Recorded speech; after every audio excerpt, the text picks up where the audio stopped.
Every single person is driven by one thing.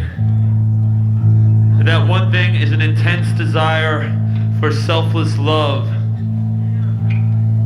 A love won't be found on the TV set and can't be bought in the store. We search for relationships that are full with reciprocation, and only a weak person will deny that. These things are temporary. We're not temporary. Sex is suffering! Sex? People go after sex like it's like the only thing in the world. But there's a time in the world, in your life, where you're not going to be able to have sex. And if you depend on it for happiness, you're in a lot of trouble because you're going to suffer. Bam! Another forensics of the mainstream! Another sucker! Subscribe to the norm! Die! Well done! NeXtEdge! What's that for me? Through! Destiny! Shredded!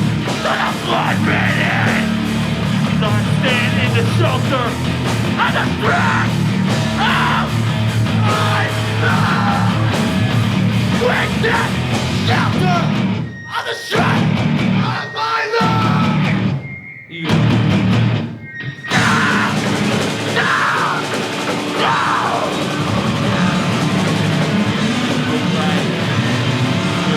The same reason why I chant and meditate in the morning is the same reason why I jump around on the stage. It's funny, sometimes people say that religion or the Hare Krishnas don't belong in hardcore. But the Hare Krishnas have been in hardcore longer than any of these people. And there is some connection, because the whole idea of hardcore is to reject this society, this culture that's like forced us into a lifestyle that we don't want to be a part of. And Krishna consciousness is about rejecting that lifestyle and finding, and coming to the real. But you're not waking up this time! You're not waking up! Let's cry over lifeless eyes.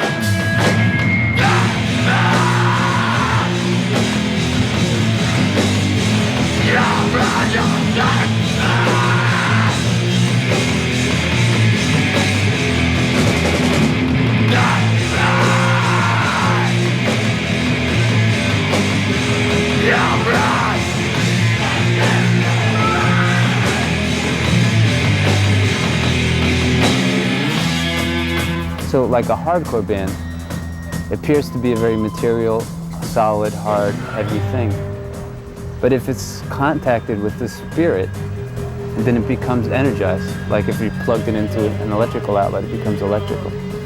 So when we plug it into Krishna by using the band as a way to express emotion for Krishna and also to serve him, please him, introduce people to him, then the band also becomes another aspect of meditation or yoga.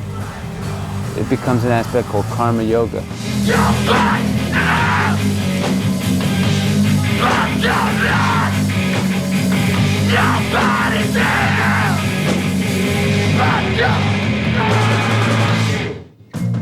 My typical day is that I wake up very early, maybe 2:30 in the morning, and then I meditate early in the morning on the names of Krishna.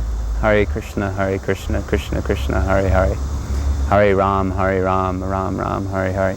And on these beads, these are meditation beads. And I meditate, I chant one mantra on each bead. There's 108, that's why the band's called 108.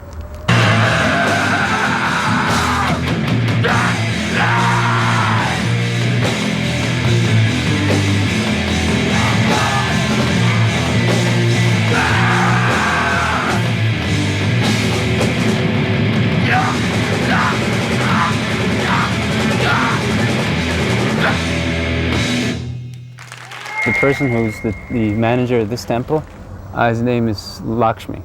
His regular name is Larry Puglisi.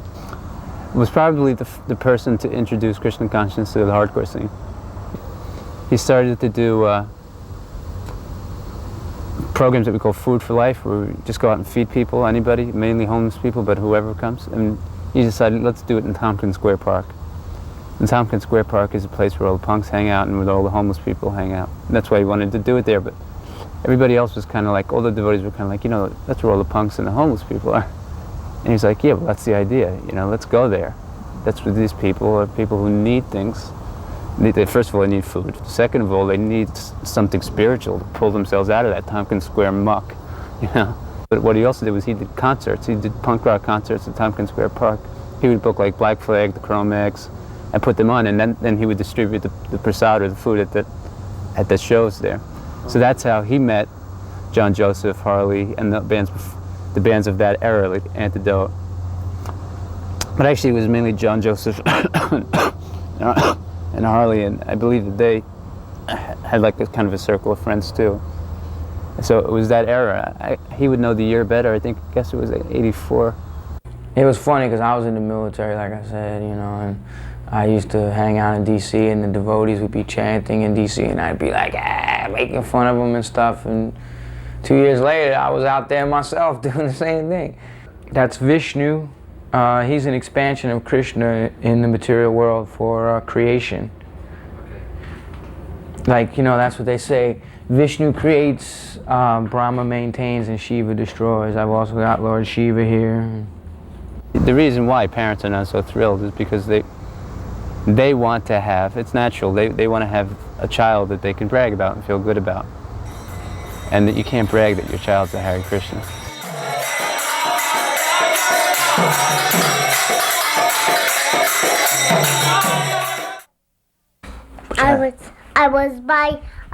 I was by a better kid and I got a cold. Blow. If you watch the video footage of Mike DeJean's daughter, he looks like a normal, nice family man. He's an animal.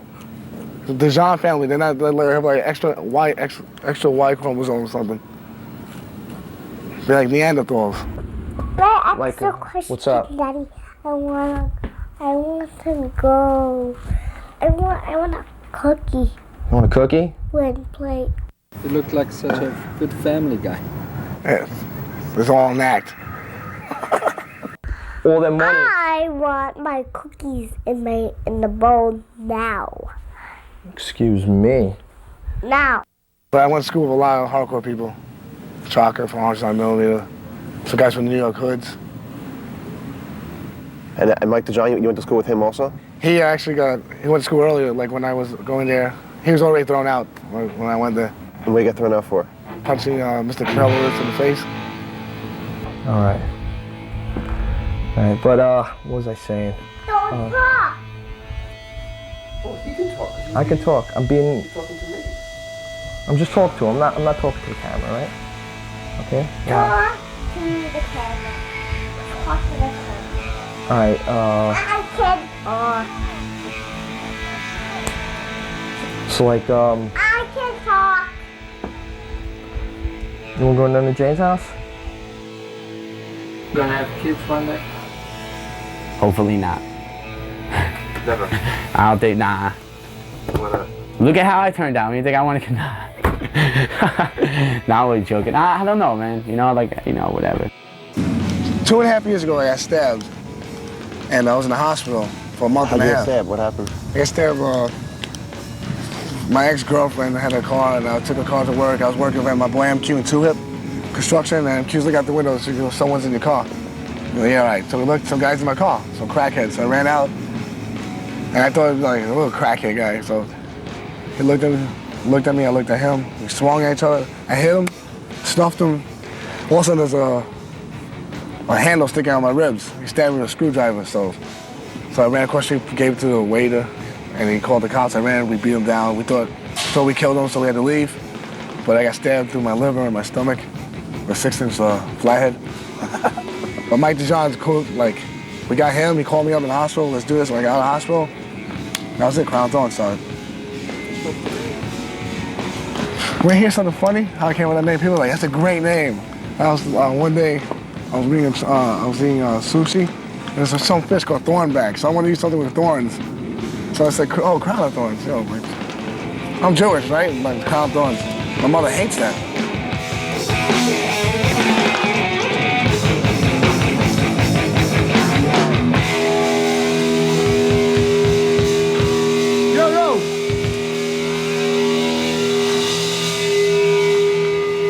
this out, everyone.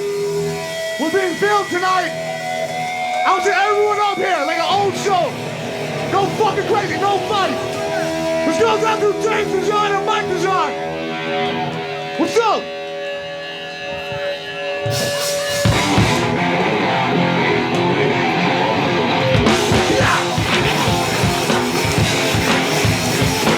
Goes on the mission, and he has no fear. Ready for pain, with a Juggernaut here. 600 pounds, I'm feeling filthy.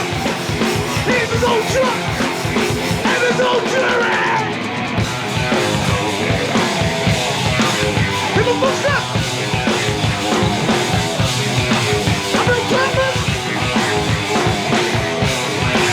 No, stop. Construction on two legs. If you cross the passport, you better off dead. The only one to do is get paid. And when you see the giant, get out of the way. What's up? I've been driving. No, stop. Who is it? Now come on, everyone!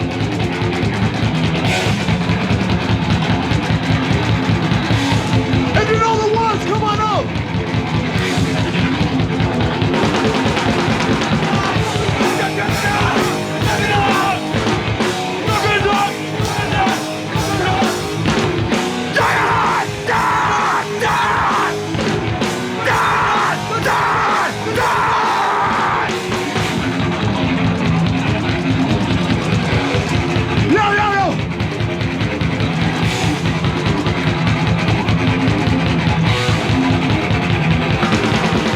Savior! New push-up! New sermon! Don't stop him! Who is it? Juggernaut! No, everyone move that shit! Oh!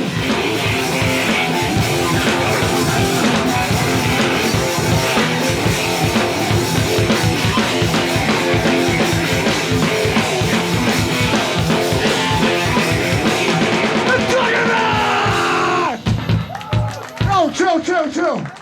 Yo, James, forget it, man. When we recorded you last week at Coney Island, what happened during the first song, during Juggernaut? James is on. This is my brother, again, jerk. Yo! I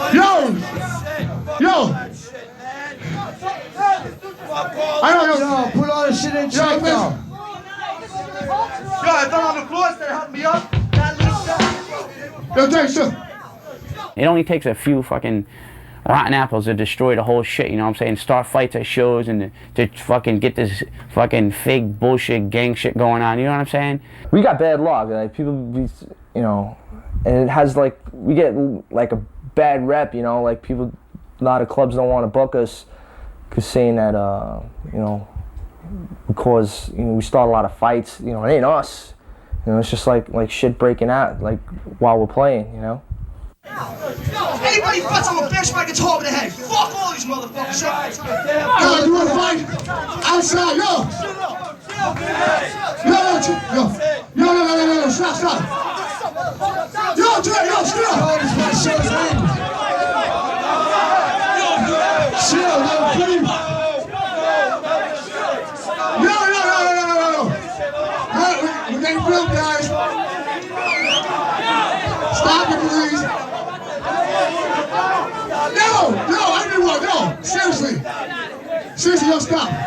If you want to take it, after the show, we're gonna fight each other. That ain't what hardcore's all about, you know? No, chill. Yeah, everyone help each other out. The next song, it's all about unity. I'm kind of like a peacemaker, you know, like I'd rather, you know, try to, you know, stop a fight, because it's all over stupid, you know, it's not even, you know, it's over something stupid anyway, you know. I just got into a brawl, a fight at that Madball show at Coney Island High. Cause like this one girl I used to hang out with all the time, she like tried to get all these girls to like beat me up and everything, but then like everybody was like, all right, fight one-on-one. So we fought one-on-one and I beat her up, and then like her friends threw a couple bottles at me and everything, but I still beat her up, and that's all that matters. Did they actually hit you with the bottles? Mm-hmm. She hit me with a bottle and 2 other girls hit me with a bottle. On the head? Mm-hmm. But. And you still beat them up? Well, I only beat one of them up. Well, people might say like, I think that we're tough guys, whatever, like 25 life. I mean, I'm not a tough guy, man. I have a lot of tattoos, but I'm a nice person. You come up to me and talk to me like I'm not like out to beat nobody up or nothing like that, A lot of people, they'll go to a show for the first time, everyone's jumping around, then like, hey, someone bumped into me, and they punch somebody. But they never realize they always punch the wrong guy. They always punch someone who's got 100 friends in the audience. But instead of then the guy who got hit, if he wants to fight this guy, instead of going outside, what always happens is 100 people then swarm on the guy who hit their friend and fucking stomp him into fucking tomato paste. At the same time, you can understand that wanting to like hit somebody who hit your friend, but I think sometimes people got to keep that in check, because then once 2 people run in, then there's people who don't even know anybody. They just want to kick. Hey, I'm gonna kick this guy. This guy fell down and I kicked him. It was great. I mean, it's not as bad as what it used to be back in the days. The gang stuff in the clubs is starting to calm down a little. Because I mean, it really didn't pay off after a while. It's fun, everybody representing and stuff like that, but after too many people got hurt, a lot of people went to jail and stuff, Because it used to be really terrible. Like, you would go to a show and like people would just be like beaten like mercilessly, like in the show, outside the show, in the parking lot, like next to the show, like going to the train station, like everywhere you were like a target to be beaten. Well, the thing back in the days was you weren't allowed to mosh unless you was in a crew. So just the nobodies would get it.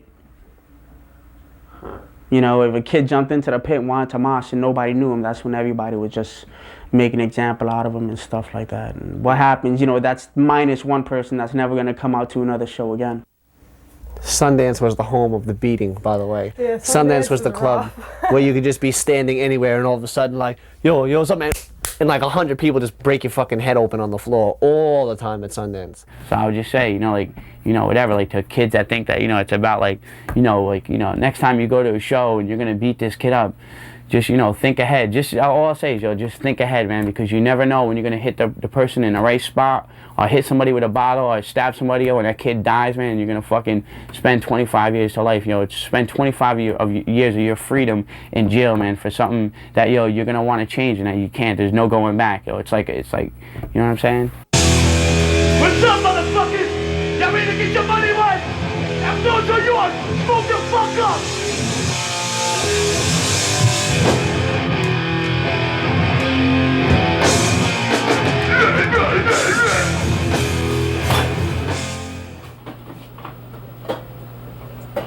Why do you wear your pants so low?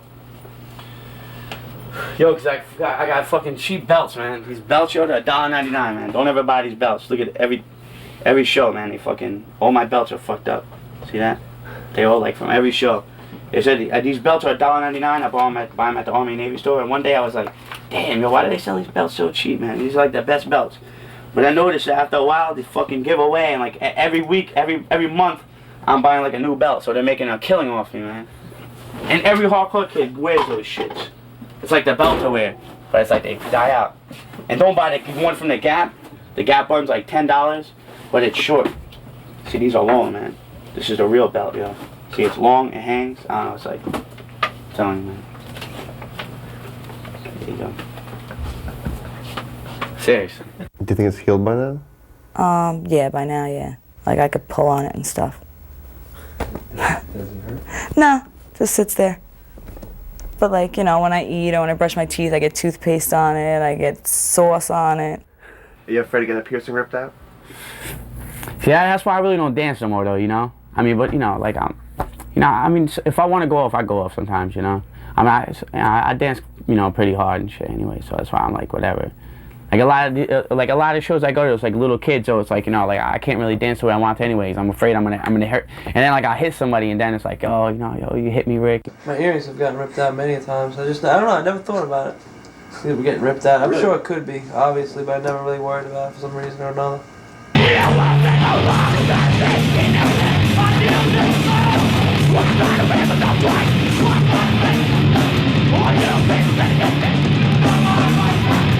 When all your story,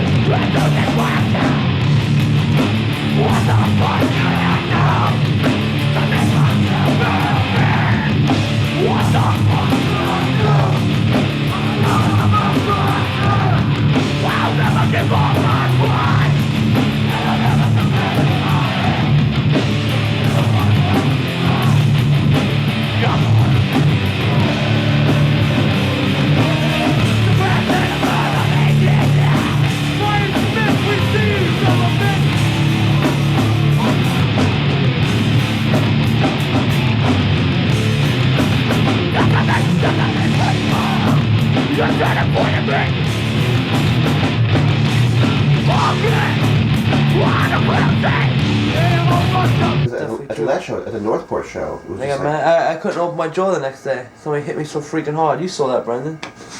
Got belted in the face.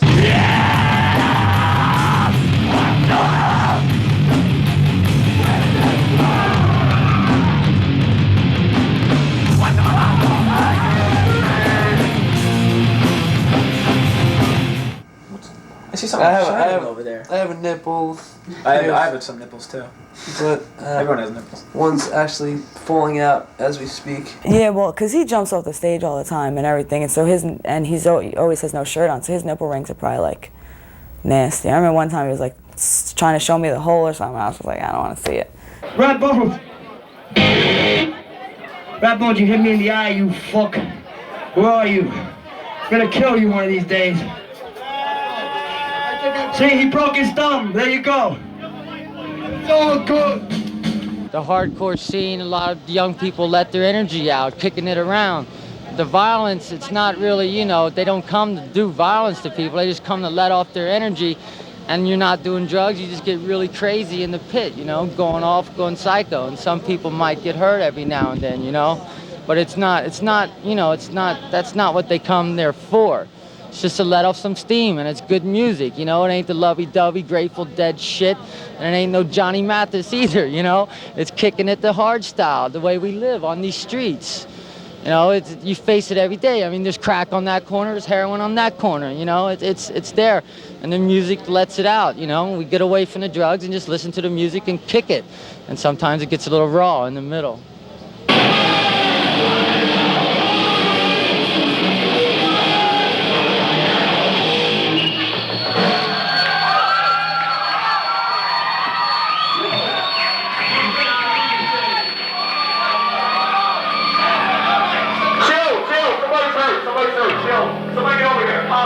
Somebody's really hurt. Call an ambulance, yo! The craziest thing I seen in the show, I guess, would have to be one of our shows where a kid broke his neck off the stage. That was insane. And we have it on film, actually. And he was spazzing out on the floor, and it was like the craziest thing I've ever seen in my life. It really scared me. That was too. like up close, like 911 action in your face. They had everyone, the cops, everybody was definitely there. the craziest thing.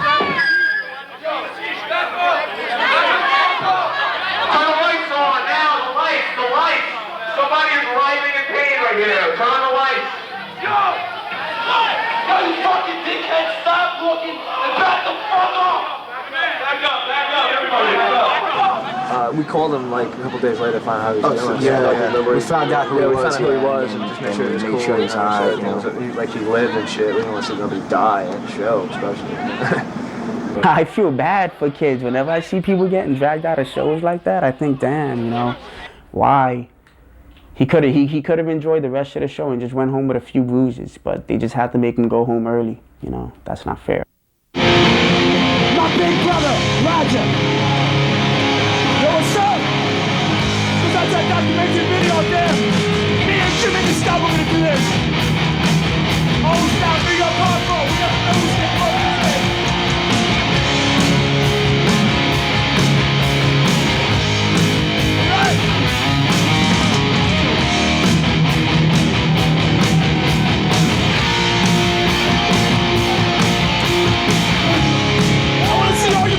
Out there singing, you ready?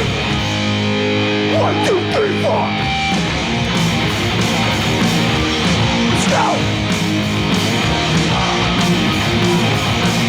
I'll be up there. And I slowly press this way. Live for now. Save today. See the things that don't hear what they say. Close your eyes and look the other way. Stay the end. This Christ means no longer son. Nowhere to get. Everybody, let's go! Crucify! Crucify! Crucify! Crucify for your sin!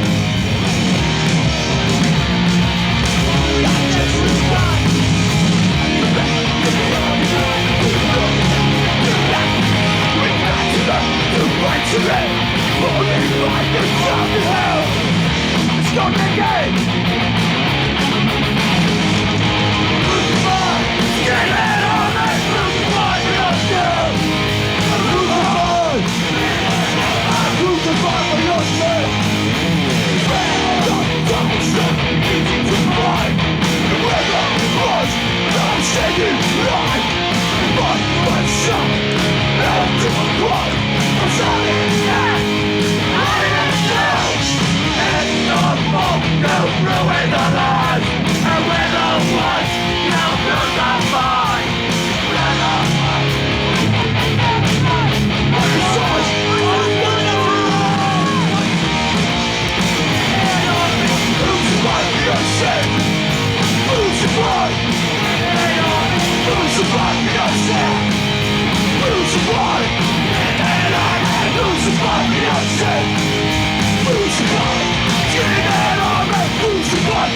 I want to thank my brother and Vinny Stigma for all those years.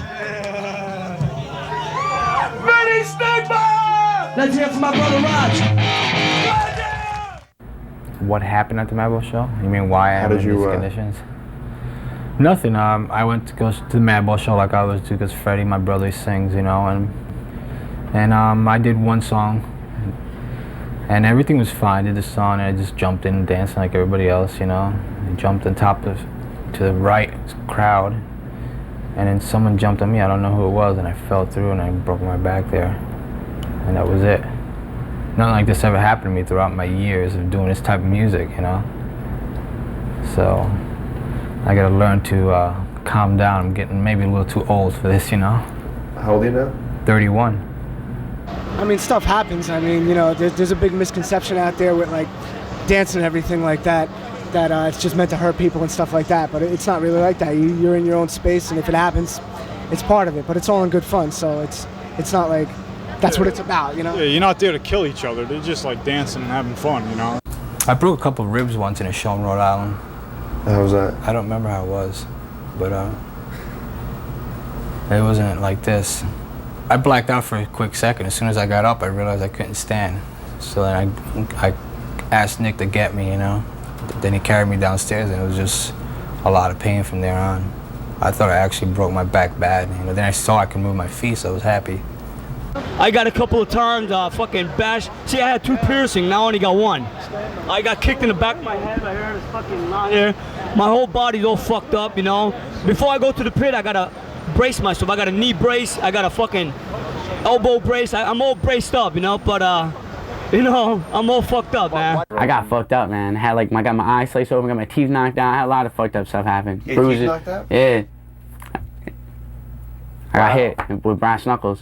But that wasn't like, you know, what happened was I got put back in. I was in California, I got hit, and then I went to see Madball at the gas station, and I was dancing, and some kid, you know, like I got put back in, but they were weak anyway. So like some kid, like I got hit in the jaw, and like they were weak, so I just fucking took them out, threw them on the ground. Get the fuck out of it. They were weak anyway. It was a pain in the ass. I get scared for her, you know, like, you know, I don't want her like to be near the pit. I'm afraid, you know. I'm really protective, you know, and I'm small too, so we, you know, usually don't get into the pit too much, you know. A bouncer hurt me. I never hurt myself. I get bumps and bruises, but never broke myself. And then one day, at a fear show at the Limelight, a bouncer just shoved me, blasted me one from behind, and snapped my ankle on stage. Well, the ambulance came. Of course, the guy who was in the ambulance loved the Agnostic front. He was busy telling me about it now. He couldn't believe I was in his ambulance, you know. He told me what house I want to go to. The cop before that, same thing, you know. He said, oh, I used to go to your shows. You'll be all right. I've seen you through worse. And I was like, all right, just get me to the ambulance, you know. It's funny, you see a lot of these people that, you know, grew up with us. Has he been a good patient? I guess so. Yeah, I'm a good patient. How do you like it over here? How was the food? Tell us about the food. Food's not bad, but I think this is a very good hospital. I mean, staff is excellent. Food could be better, but then again, you know, you have a budget. Kids get hurt, but I mean, compared to when I used to play roller hockey, kids get hurt a lot less than that. Roller hockey, kids get annihilated. How many kids die in Little League baseball games every year? Sir, it's no joke. Kids die. They have to make the Little League balls softer because kids get whacked in the head with the ball and die. I think more kids die from Little League than from hardcore. We don't get paid a lot of money or anything. It's not like we're making out like bandits. I mean, if we weren't having fun, believe me, it's the last thing I would do. I work 5 days a week. I don't need to have shit when I come home. You know what I mean? I need to fucking go to sleep.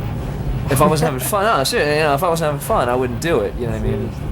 What they do is somebody will buy the CD and someone will record it off of it, you know? You gotta really support these bands. A lot of these kids, you know, they wanna make this their life, and it's really hard, you know, when you're getting so little out of it. Hardcore is a very abused form of music. People bootleg the band's merchandise. Murphy's Law, Agnostic Front, all of our bands. A lot of bootlegging, and there's no problem with it, but when there's people making a great profit off of it, there should be some sent back to the bands. Because for the most part, hardcore music is not about making money. And a lot of people are, and a lot of the wrong people are. The musicians need to make the money, because there would be no record labels, there would be no t-shirt people, there would be no promoters, no bartenders, no soundmen. If there's no bands. You know, no one, you guys would be filming Nuns or something. If there was no bands, there would be no music community, no music scene. And that's not just with hardcore, that's with every music scene. And it's always the artist and the musician that gets fucked, always.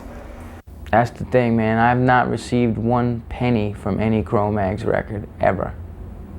No royalty checks, nothing.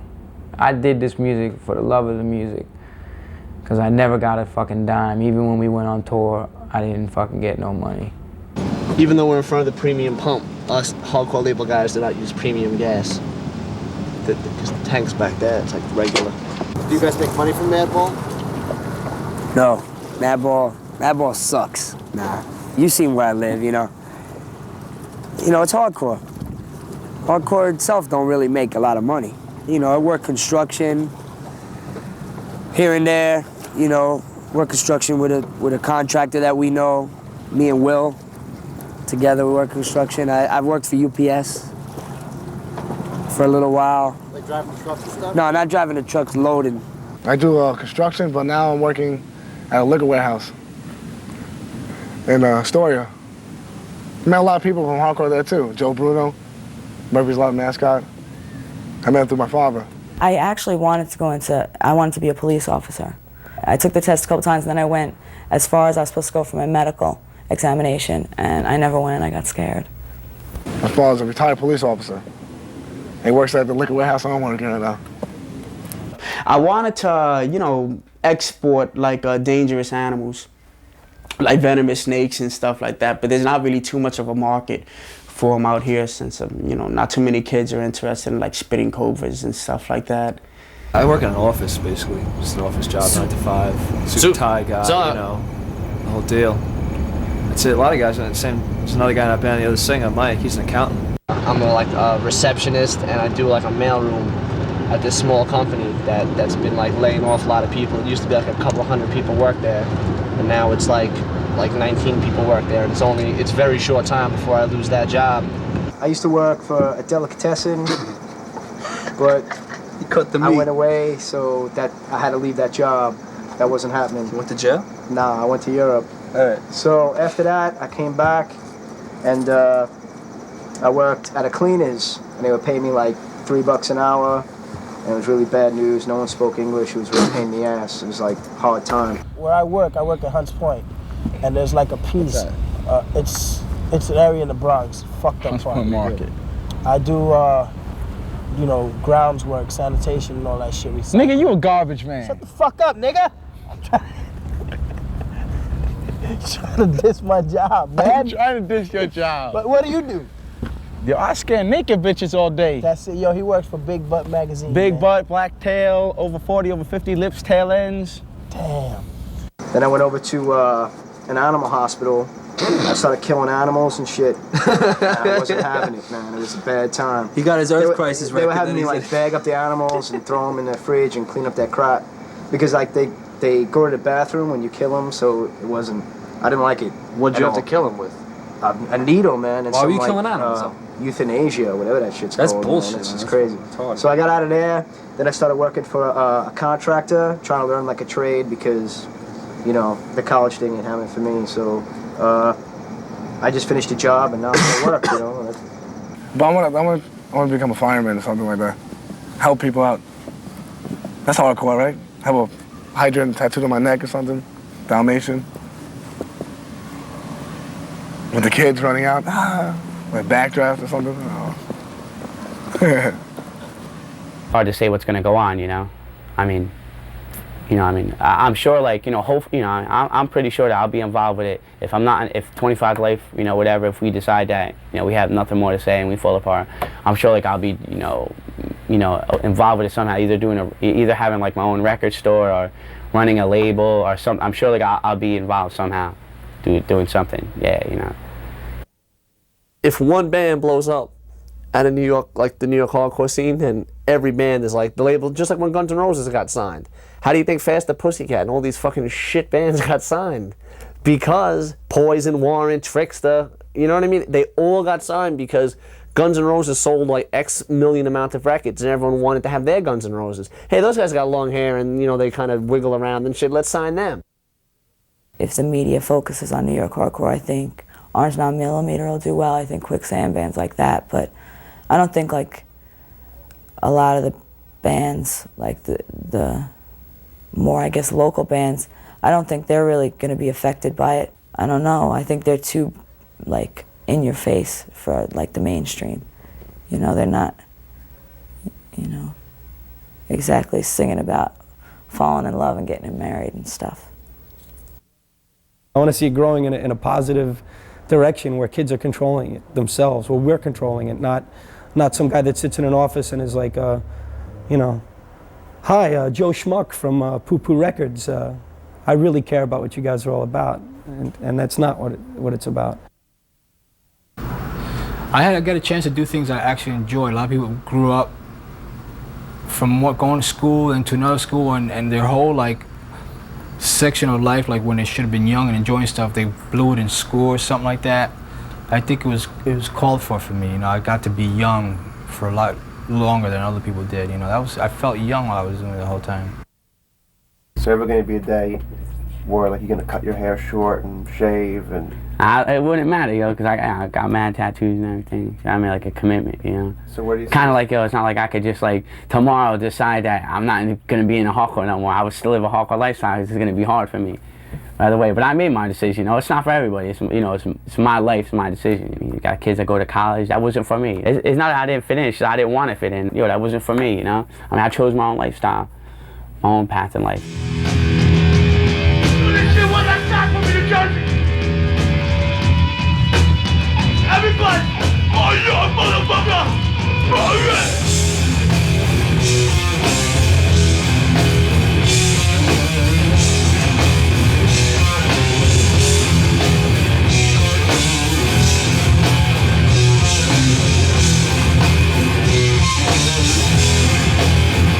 Goes out to all your dark! It's flooded! It's done! No more on your position! It's on! It's on! Your football! It's on! Nothing! The old head is gonna do everything! It's on! Nothing! Except on! Zero double down!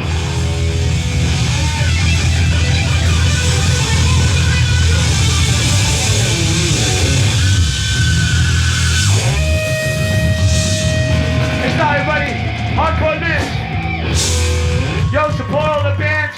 Who's all on tour. It's the Forest and VOD.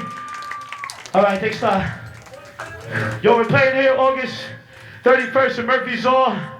Crunch and Hatebreed. Thanks a lot, guys. Hardcore lives. Peace out. Thank you for your support.